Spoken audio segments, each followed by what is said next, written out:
Alright mga ka-tracker, ayan. Gumagana po lahat ng ilaw. Functional. Standard. Electrical lights and accessories po ito. Ayan. Kabilaan, diba? May windbreaker. May ladder. Tapos yung body maganda. Ito yung jack and tire wrench. Saka manikita sa spare tire. Ang issue lang nito yung kanyang upuan. Ayan. Tapos itong rubber boot. So hindi na pinagawa. May back bed. Ayan, umiilaw yung light natin. Kamag 6-wheeler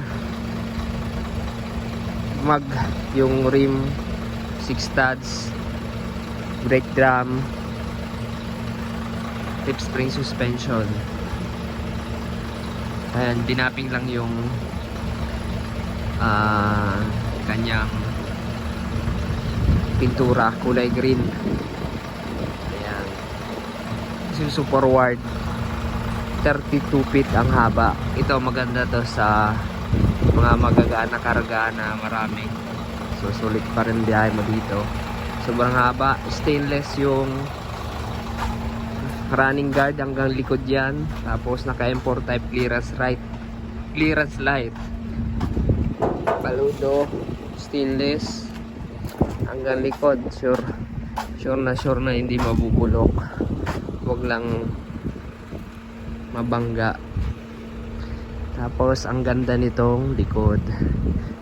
Maganda yung mga taillight. Ayan, kulay blue yung clearance light, 3-4.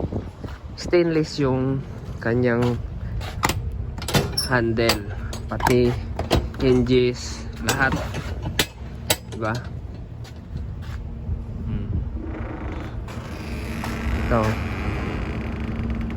Ito yung loob, naka-kahoy flooring. Maganda yung plywood. May plaka na nakarehistro. Kukunin na ngayong araw. Ayan. Solid na unit na to. Ganda, stainless. Ayan o. Corrugated aluminum close span, 32 feet ang haba.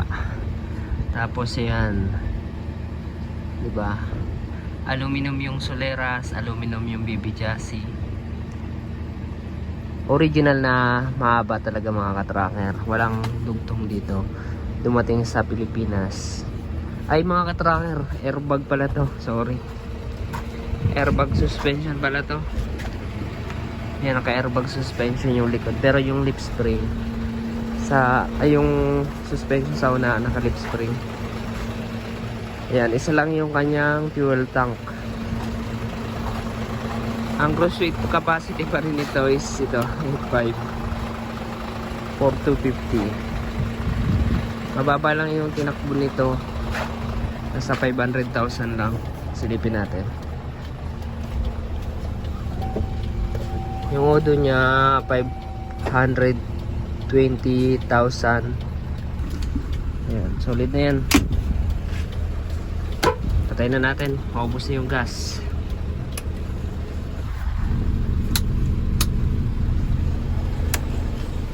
May ilaw naman.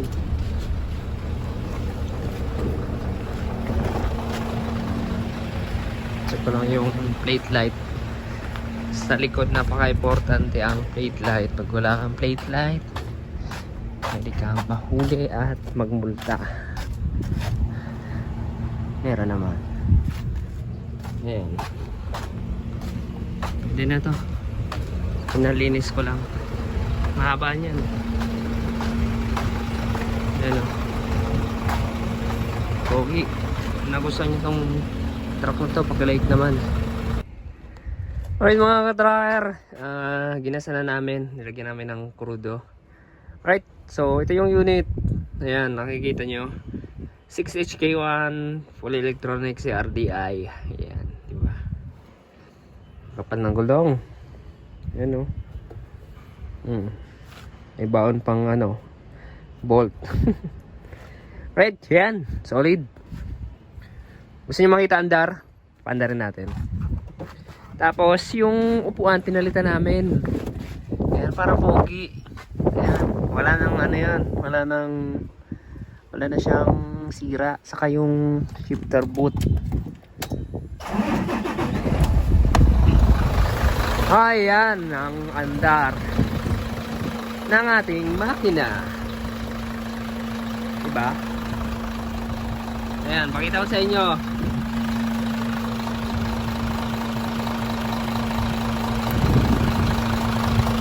Ayan. Diba?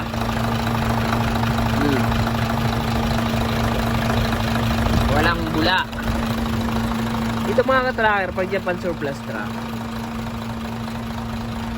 solid yan. Matibay, quality. Kahit gamit na sa Japan, tatagal pa rin yan. Ayan. Pino ng andar.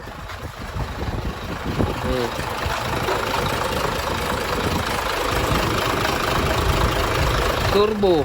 Naka-turbo yan. Oh, walang blue by.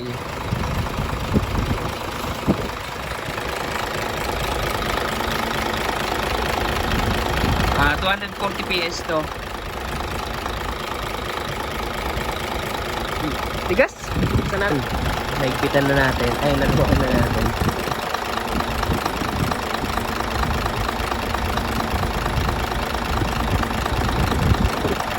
Alright, ayan. Yung andar. Oh. Walang pressure. Diba? Walang bulwak. Oh. Walang taksik. Oh, di ba? Sariwa ang makina.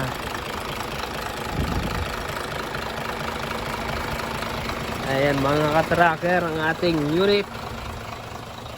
Tambucho. Oh. Solid yan. Ano pang hinihintay nyo?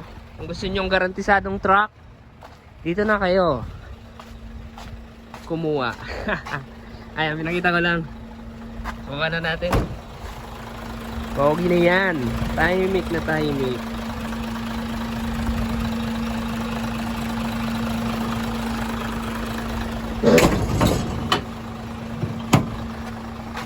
Pogi na.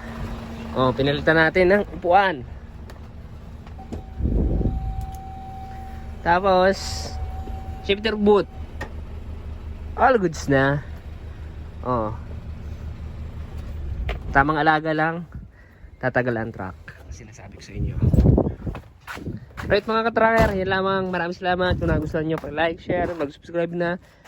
Ayan, sa ating YouTube channel. And pakipalo na ako sa ating FB page. 22k followers na tayo dun.